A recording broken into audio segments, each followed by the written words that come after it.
Teeme sagedustabeli põhjal ka diagrammi. Alustame tabelist. Pivot Table liigendtabeli tööriistad. Valime siit analüüs ja Pivot Chart liigenddiagramm. Siit valime diagrammi tüübi. Tulddiagramm sobib praegu ja OK.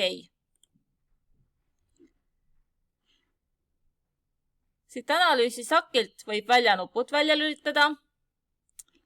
Teeme diagrammile korrektse pealkirja. Õpilaste keskmised telefoniarved.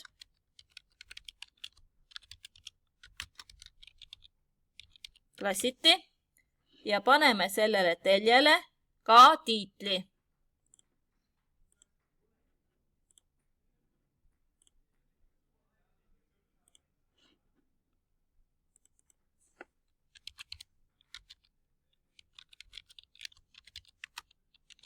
Telefoniarve